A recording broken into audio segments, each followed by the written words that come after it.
Can you talk about the process of building your own brand? My experience was really based on how do I bring some of my life experiences into a place where I have more autonomy in doing what I'm doing, and I could have a variable versus fixed income. So the more inputs I put, more clients I have, the more, we grow, the more income versus just getting that same amount no matter how much you're working in your environment. So that was the starting point for me, because for me, I had to have a personal reason, and then I had to have the actual experience.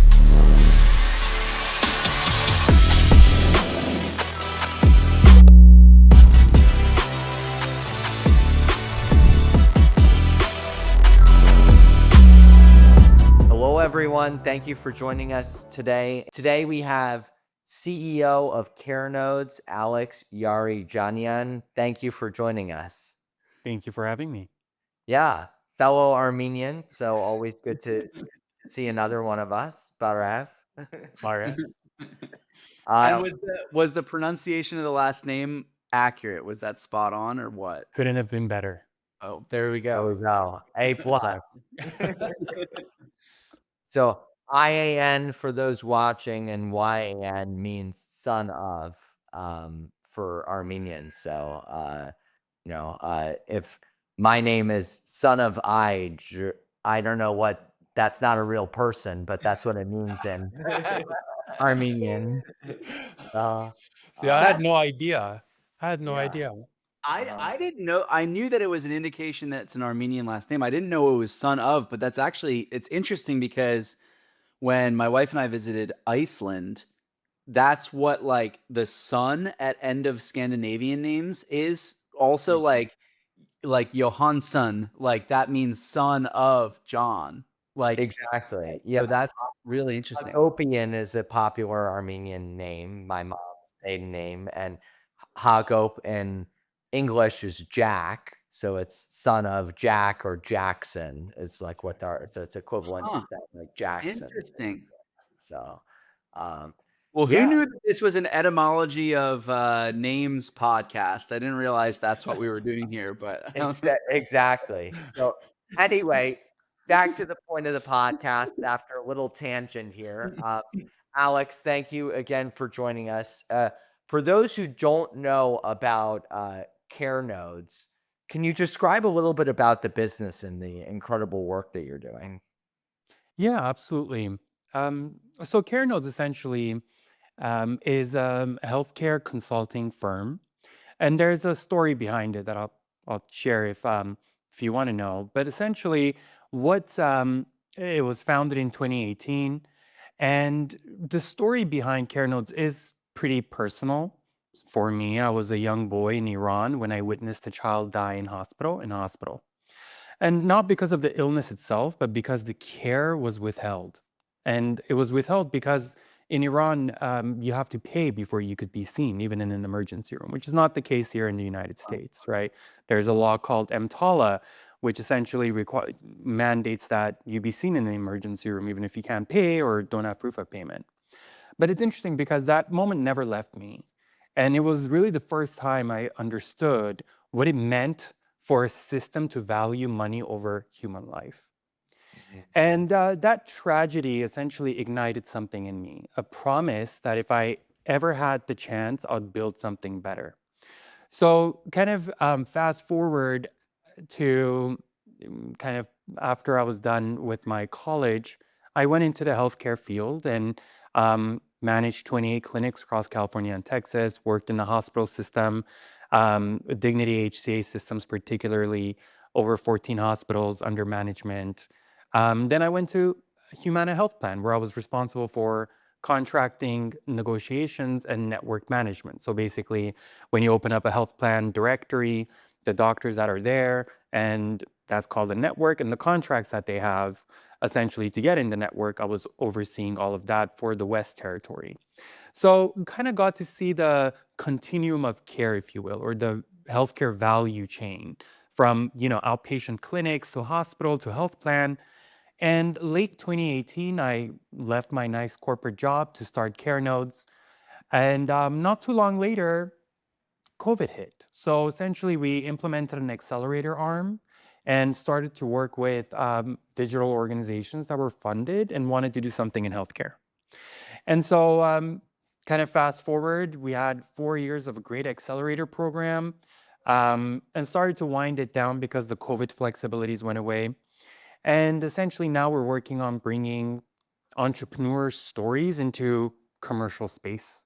So, largely healthcare entrepreneurs that have little to no healthcare background. And we essentially infuse that ability to do business in this highly complex healthcare industrial complex. Wow. Yeah, I mean, and the power of the story of the international healthcare scene versus what's going on here in America. I mean, two totally different things. And I've traveled a lot. I've seen the different abilities that different countries have, and it's interesting to hear. Now, when you talk about like, okay, now you're doing more consulting for newer healthcare companies. Um, what are some of the top things that you're consulting for? Is it like strategy? Is it storytelling? I know we spoke a little bit before we hit record about storytelling. Is it who are we recruiting? What are some of the main key things? Absolutely. I think some of the major items you indicated. So essentially, go to market strategy and how do you commercialize a nice vision, right? That you have, like a better world, or this many appointments and this many. It's very kind of segmented. So what we do essentially, I partner with again largely startup organizations, Series A to D, and help them bring their idea into market. Now, that can involve that does involve a lot of storytelling, right? Because essentially, in the American healthcare system, you have a third-party payer system where I'm getting the service, someone else is paying for it, the insurance company, right? Or any number of other kind of mechanisms of funding, right? Rarely do we go and just shell out all the cash like we do on Amazon or when we buy British Airways or whatever. So essentially, it's a system where the incentives are skewed in ways that aren't generally the case in a consumer market. Now, that means that the major customer is really the health insurance company, right? I know we talk about the patient, and it's great to talk about the patient and all of that, but ultimately there has to be a business case, and the business case has to speak to, um, the intricacies of the given prospects you're engaging with. In this case, health plans, right? There's only so many health plans, and we all know. We could probably rattle off the big five, and that'll be easily 80% of the market share in this country. So when you have such a concentration of power, if you will, a market imbalance, you have hundreds of startups sending cute slides to whatever executive they could find on LinkedIn or Zoom info or whatever. It doesn't really speak to the business needs of the potential customer, right? So I come from these boardrooms and these halls of kind of healthcare jargon and kind of understanding what is it that the health plan's looking for. That's one customer type. What is it, your health system partners are looking for, and how do you adjust your language? Because it's not going to be the same story by any means, right? These are different segments, different drivers and incentives, often conflicting with what you're offering. For instance, one of the organizations I champion is called MAHMEE, MAHMEE. And essentially, they provide doula support for, moms. And essentially, what's interesting there is that when we partner with hospitals, we go in there and say, hey, as a result of our model, which is great, you get less C-sections, which we generally tend to think of as a good thing, right? When you don't need a C-section, then you shouldn't get it. But think about the fact that a vaginal delivery is about 8 grand, where a C-section could be 36 grand reimbursement. So you tell me, you be the hospital CFO, and you tell me which one would you do? C-sections are efficient. You know when it's going to start is when it's going to end, and you get paid way more for doing those procedures. Whereas a vaginal birth, you have to, again, I haven't delivered myself personally, but what I'm hearing is that it takes a long time. It's unpredictable, et cetera, and you get paid less for the kind of the same end result, which is a baby coming out. So essentially, when you're going into that kind of a environment where you're telling your customer, pay me for me to reduce your revenues, you got to be able to really speak to why they should be doing that, right? That's where the storytelling comes into play. Where if you have the business case and now you're able to communicate that in a way that, um, makes sense to you if you put their hat on, and see whether there's going to be any kind of traction. You'd be surprised how you'll be able to kind of go to market. So it really depends on who you're dealing with in the ecosystem and how you orient your messaging towards these towards these potential prospects.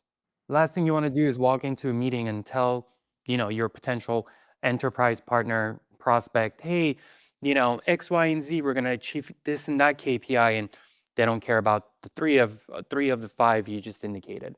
Why? Because they're not paying those claims. So automatically they're zoned out, right? And you're sitting here, oh, I just had a good meeting with X company that all of us know the name, and they're just waiting for their next call, which won't happen. So interesting. I mean, really the thing that caught my attention is the cost differential for like basically what to a lot of people might seem like the same, something that should cost the same is just completely different. So Totally different. it's wild. Yeah. You would think there's just a standardized cost, like this is how much a childbirth costs. You would think, but when you're dealing with a system like ours, really the driver has been traditionally and still continues in large part to be more service, more revenue. The greater intensity, the greater revenue. So the sweet spot has traditionally been greater intensity of services and more volume of services equals more money. Mhm. And it's only been last 10 years or so. And when I say only 10 years in healthcare timeline, 10 years is not actually, a human decade, right? So it's not what we experience as 10 years. It moves very, very slowly. And there are a number of reasons for that. But the thing is that you have such geographic variation in the cost of doing business too, like LA, New York versus Little Rock or any number of other places in Alaska, wherever. So it does differ, but should it differ that drastically? Probably not. And it's a relic of the fee for service model, is what they call it. So the more services, the more fees you collect, and that just naturally means more profit to book at the end of the year. Are So people boom. trying to change that, Alex, or is that still gonna be the future moving into, like, the next 20, 30 years? It will be changing because the resources are increasingly finite. And what's happening is that you're going to really have to think about when you have a system, when you have an environment that 10,000 of your kind of contributing tax paying lives are growing into Medicare. So 10,000 folks are from this started 2015 or so up until 2030. There's 10,000 folks, Americans, that are aging into Medicare a day. That's 10,000 a day. So how are we going to cover these folks' costs? It's just literally the economics make no sense, right? So you're going to see more and more kind of pinching of the healthcare provider, um, and more shifting of risk from the health insurance company to the providers, so that these providers essentially are going to be responsible for managing the cost of care in a defined amount of spend versus kind of as many fees as they can collect with the services. So you might get one fee for an outcome. It doesn't matter how many times you have to do the service. The outcome has to be reduced blood pressure or whatever the outcome is. So we are moving towards that environment. But again, like we've been doing this since the Obamacare change, or the ACA came into effect, and that was 12 years ago now. So I had read somewhere, Alex, I think it was China does one of these countries does basically where, like what you were saying, if you have high blood pressure, someone can come in as many times as they need, and it's more of a solution based healthcare system versus a problem-based healthcare system. I Mhm. feel like our healthcare system's set up right now to just patch a problem, but not to actually create a real solution for people. Is that like something you're seeing change messaging wise? Because I feel like people are waking up to that too now. Is that like messaging wise something that you're seeing a lot more often? In terms of messaging, yeah, right. People will say all kinds of things, make great speeches on glitzy stages, and make promises we've all heard.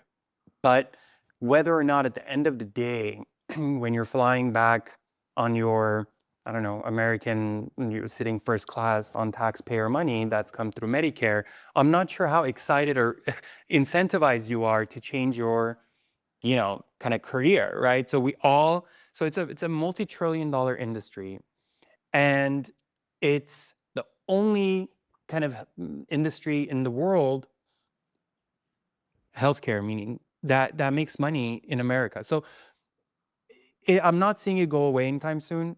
What I'm seeing is that there is going to be more layers to try to solve the problem and end up spending potentially more than solving. And by the time these people want to feel the repercussion, they're probably expired and in a grave. So it kind of, it becomes not my problem. So when you think of the overall issue, it's an issue. But when it comes down to the individual decision makers, they have to report to Wall Street. They want to get their incentives. They want to get their payout at the end of the year. And, we'll keep messaging nice messages, but ultimately the decisions they're making are not really driving to a place of efficiency, cost savings, or any of these good things unless it ties to the individual decision maker's compensation. Yeah. Mhm. I've heard of fee for service versus value-based care described in the analogy of like the auto mechanic. You only go to the mechanic when there's something wrong with your car. And so the mechanic is incentivized to want your car to keep being messed up. Like otherwise there's no reason for you to keep coming back. So it sounds like that's kind of the world you play in a little bit. Yes, and I love the metaphor, right? Especially because healthcare is such jargon heavy quicksand. Always use metaphors first, metrics second. And I absolutely agree. I mean, if again, incentives will drive behavior, and it's as simple as that. And if the incentive is to bring you in as many times so I could bill, then guess what? I'm going to meet you daily. I'm going to schedule you for your follow up next month. You said something interesting there, which is um, metaphor over facts and figures. Obviously, the intended audience of this podcast is marketers, folks that are building their brand. Can you elaborate on that a little bit? Like, how do you build storytelling, whether it be in the form of metaphors, whether it be in other forms, into what you do on a daily basis? That's a good question, and something I have to do on a daily basis, right? Because not everybody gets the facts or the mechanics of how things work, but everybody understands a story, right? So, for example, let's say, how, especially in a space as complex as healthcare, the way I think about storytelling is one, you have to speak the language of the people you're speaking to, right? So let's say, I'm in Vegas giving a talk and I start speaking Mandarin, which I don't know how to speak, but imagine if I did, then most of the folks in that room are probably not going to capture what I'm saying, right? So you want to speak the language of the people foremost. So when I say metaphor first, metric second, is for example, in healthcare, there are three, if not four, kind of major what I call nodes, and that's why I named my company CareNodes, because there are different aspects in a network that then once they connect node to node, you'll have a kind of better system. But when I'm talking to investors, I explain, hey, we're the Stripe for non-medical benefits, right? Something. Again, the story doesn't have to start with, Sophia was walking and something happened to her. It doesn't have to be like, it's not a bedtime story. A story is something that we can relate to because it has a certain aspect of humanity that's common, right? Mhm. Where I talk about, to investors, I say we're striped for non-medical benefits. They get it, and then they want to show the CAC or the cost of acquisition, long-term value, and all of that. It triggers their next questions. Where if I started with this is a multi-billion-dollar problem we're solving, and everyone's stressed, you're already losing these people because they're not facing that problem every single day, or maybe they've never faced a problem, but they're interested in the financial returns. Now, let's say you're talking to patients. You want to explain this, cute, sexy system you've come up with that is, showing good outcomes. Zero acronyms. That's the beginning of the story. When you forget acronym usage and you start telling, let's say again, Sophia's story. Mom avoids a C-section because her doula caught the red flags. Visual, emotional, memorable. That's it. That's the story, right? And folks are like, oh, they like the word doula, they like mom, they like caught the red flags, and now they're kind of a little bit more hooked. Whereas if I start to actually tell you, oh, well, certain states have now moved their Medicaid reimbursement to allow for doula care, blah, blah. Now you're already starting to lose people, right? So kind of the snippet there is I open with a metaphor that lands in 3 seconds, maybe 5 if I haven't slept well. Then backfill with the data. So if grandma can't repeat it, the pitch isn't ready, they typically say. Now, it depends on the age of the grandma and if she has any conditions. But generally speaking, if you aren't able to have someone who's not in your space repeat what you're doing, then you got to work on your story. So start with a metaphor that lands in 3 or 4 seconds, then start to backfill with the data.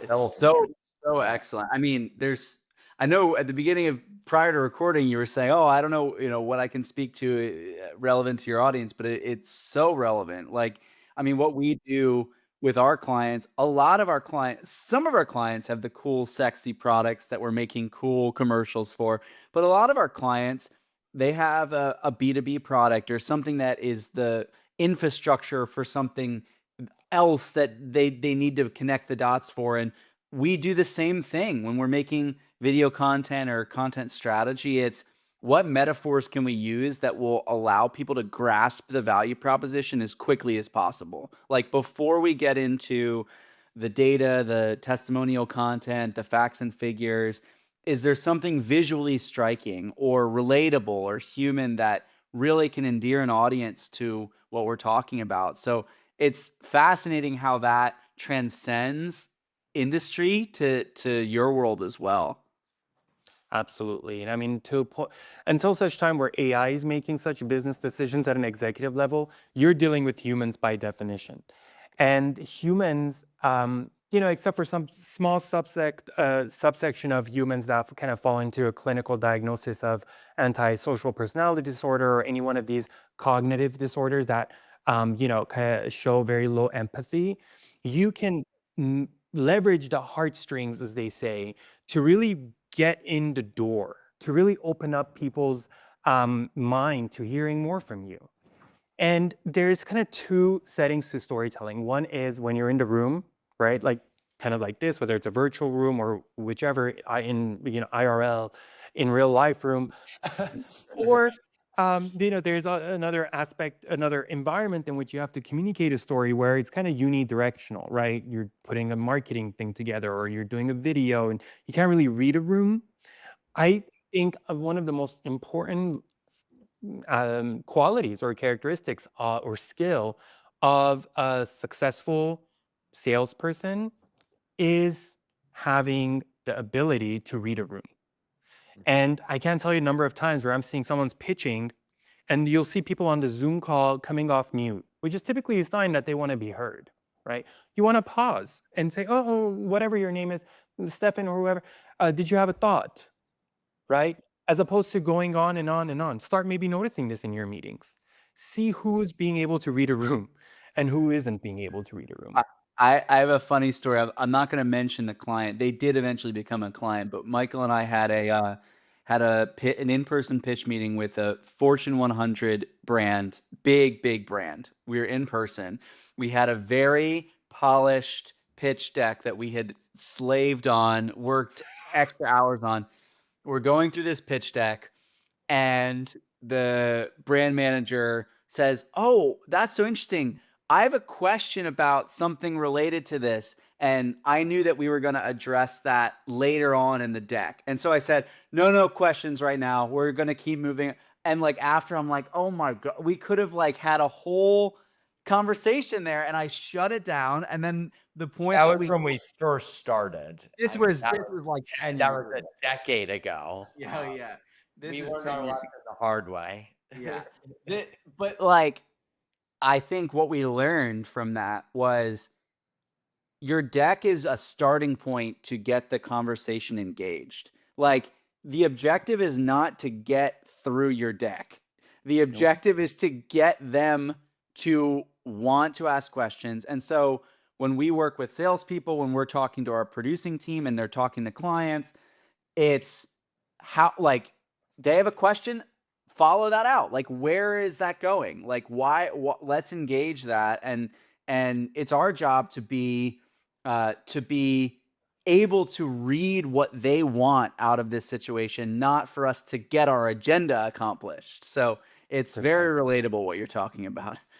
Precisely. And when you think about, it's my formal training is in psychology, including industrial organizational psychology, which is kind of corporate psych.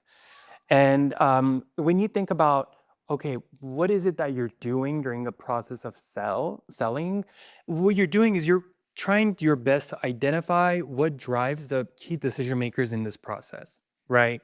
And understanding their values, you can motivate them towards the decision you want them to make, right?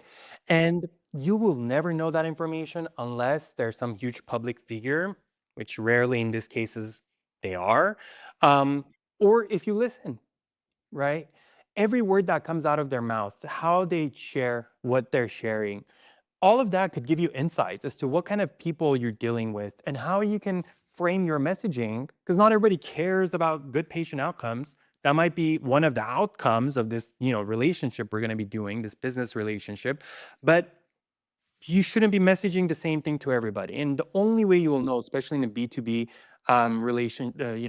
environment, is if you listen to what your prospects are saying, right? The pitch is really for the prospect to tell you about their problems and how they think you can solve it versus you showing them what you could do and what you cannot do. Yeah. Yeah. Yeah. So interesting and so relatable too. So I wanna pivot back to CareNodes a little bit. And can you talk about the process of building your own brand? Like, how did I know you kind of introed it at the beginning about how it got started, what led you to the work and whatnot. But as an entrepreneur, what was that like? What was the process of putting those bricks, laying those bricks on top of each other? Wow, that's a deep question because, when you start to build something, it's not like a building per se, right? So everybody says have a business plan and kind of get all your ducks in a row. There are folks who'll do that, and then there are folks who just want to jump in. And depends on your style, right? I don't think there's any particular way of doing it for it to be right. My experience was really based on how do I bring some of my life experiences into a place where I have more autonomy in doing what I'm doing, and I could have a variable versus fixed income, right? So the more inputs I put, more clients I have, the more we grow, the more income versus just getting that same amount no matter how much you're working in your environment.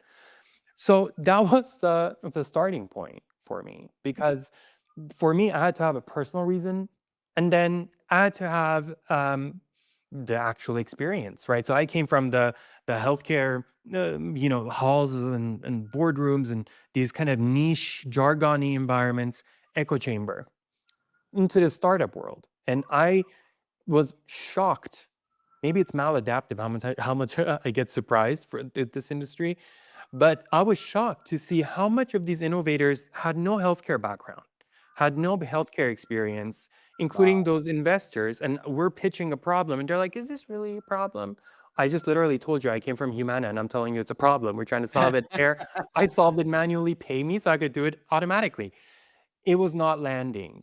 So it's a lot of being able to manage an ambiguity and being able to be flexible. If you're comfortable selling, then you should think about the next building blocks, right? Um, but ultimately, I think it really had to do with reflecting also on what progress was being made at any given point in time. The market evolved, so did we.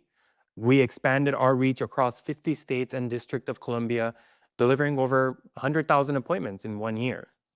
We built a diversified portfolio of startups with over 1.5 billion in equity funding.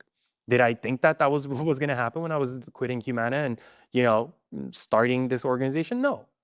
So there is an aspect of you seeing a pathway, but also being open and okay with changes, and how you manage those changes, what foresight you have, what resources you use are all up to you. And essentially, if you feel comfortable in navigating that environment, be certain that your business plan will not go accordingly.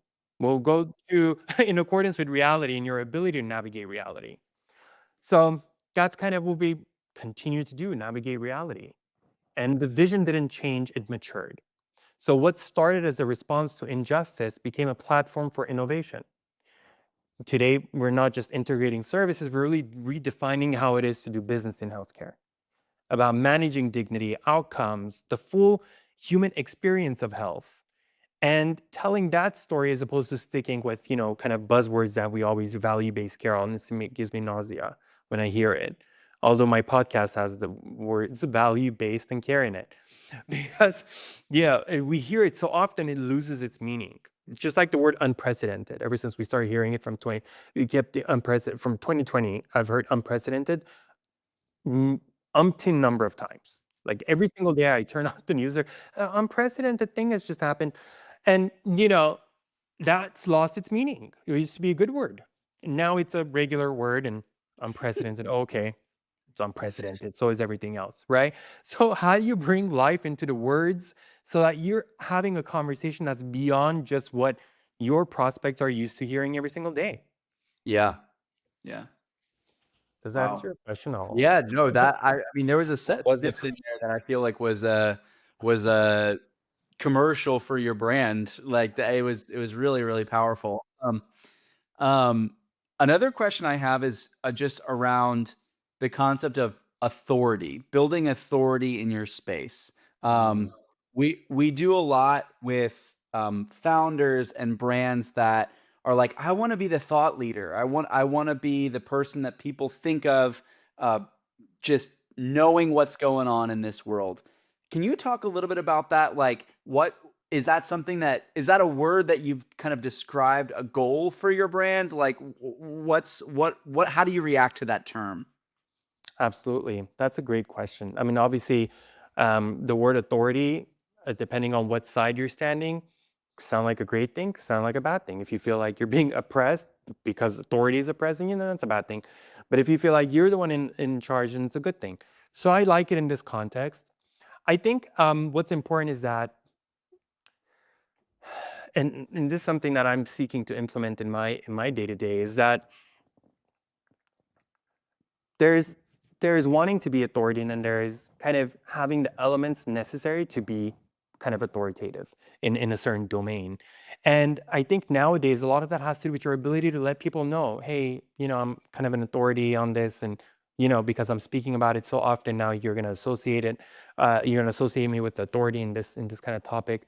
Has to do a lot with what you do, Stephen and Michael. It was just communicating the vision out, right? I mean, you can't be the same person who's, I mean, you could, there are people like this, but I'm just not this way, kind of doing your thought leadership here. And then once you finish thinking, then now you're typing, and now you're going to post it somewhere. And now, Instagram, X, and Blue Sky, and this and that are going to know about it. So now you could become an authority. And maybe one day you'll have an info panel when they type your name in Google. These are things that are, kind of not traditionally associated with authority. They're associated with fame. So if we're equating fame with authority, then we're already maybe not looking at it in a correct way. And when you're dealing in this kind of industry like healthcare, right, where it's heavily B2B, you're not going to get Kim Kardashian views. Like, how do you measure when you're authority, right? When your Instagram or whatever gets millions of views, probably not. Probably no one's going to look at millions of people are not going to value-based care. I probably wouldn't even look at that. But what I'm getting at is in the context of your industry, what does that mean, right? So what are some of the metrics, so that you can kind of, if your goal is to be established as an authority, you can kind of know how you're doing, how much further you have to go, what are your matrices, The most natural way, and generally maybe more successful way, is when you're not trying to be a authority figure, and you're just kind of doing what you're doing and day to day, and there's word of mouth. Once in a while you might post a blog out there, and if you're getting some traction, then you want to hit up Michael, Steven, and see how you can get this out to a broader kind of audience. And what is your capacity? You want to be authority for what? You want to be a teacher? You want to have a lot of consulting clients? What is it that you want to do? That is also an important thing that one needs to consider. Do you want to monetize your thought leadership? So it's great to be a thought leader, but how do you become also a good follower? And then the rest kind of becomes if you have influencer vibes and streaks where you're constantly active on social media and you're letting people know, hey, I'm a thought leader, and you say it enough and people will adapt to that reality that you just created.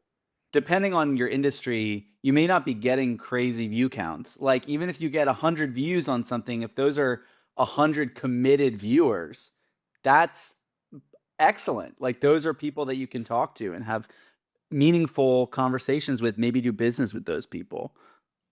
Absolutely. Right. And it's kind of ultimately the return on your investment. Otherwise, it's a hobby. Right.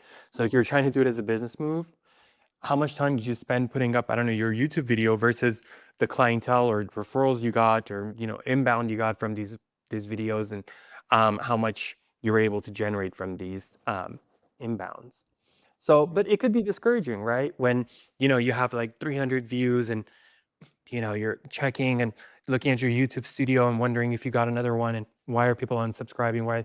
So, it could be challenging for like a B2B thought leader, right? Where you don't have like a consumer base that's so broad that's going to garner so many views. And that's why it's important to know who the other thought leaders are that you want to be amongst, or you want to usurp their position or whatever, so that you're able to compare yourself to your competitors, right? And that becomes a challenge when you're not getting many views, and you're thinking, hey, maybe I should stop doing this, or no one's stopping by. Absolutely. Do you have any other questions for us before we wrap up here? From the perspective of folks that are marketers, brand builders, and not exactly in the healthcare echo chamber, how would you help some of these healthcare organizations communicate what they do and kind of stand out from another? If there's any pointers or anything you'd like to share with me, I think I'll find it very helpful. Absolutely. Well, number one, we always pitch the same thing to everyone across the board, which, especially for healthcare, finance, and technology, is extra important, which is authenticity. The more authentic you can be, and I think that's a lot of what you were saying too, to your brand and to the people within the company, the better you're going to do, no matter what format the videos take. If it's on social channels, if it's on your website, that authentic through line really comes through strong. And the other thing is just, building a strong set of testimonials for healthcare is really important, whether it be written, audio, or video testimonials is really, really important. Stephen, I'm sure you have some other things. That was just sort of a I would echo that, and I think you were talking, Alex, about kind of the line between, are you trying to be an influencer, or are you trying to just show that you know what you're talking about? And I think the way to fall on the healthier side of that equation is the authenticity component that Michael's talking about. Like, no one's going to think that you're a phony, or kind of be just disgusted by what you're posting if it's truly passionate and coming from the heart and associated with your brand. Like, Mm. they might have opinions on its format, or it could be better this way or that way, but that as the centerpiece of what you're doing is truly the most important thing. And then, like Michael said, testimonial content as kind of another layer to that is really, really important. And I know you already have a podcast, but formats like this are just such a great way to accomplish both of those goals, because it's authentic, it's conversational, and you have the opportunity to talk with clients, to talk with peers, to talk with other thought leaders. And so we do, high end brand video, but this format is really a lot of what we're doing now, especially in healthcare, and even for some value-based care kind of focused organizations too. So yeah, that's kind of, I know I just threw a lot out there, but generally speaking, the advice we give. It truly is an art and a science at the same time. Yeah. Exactly. Thank you again, Alex, so much for joining. This was a tremendous conversation and really some fascinating tidbits from you today. So really appreciate you joining. Thank you so much for having me, guys. I had a really good time. Yeah. Thank you.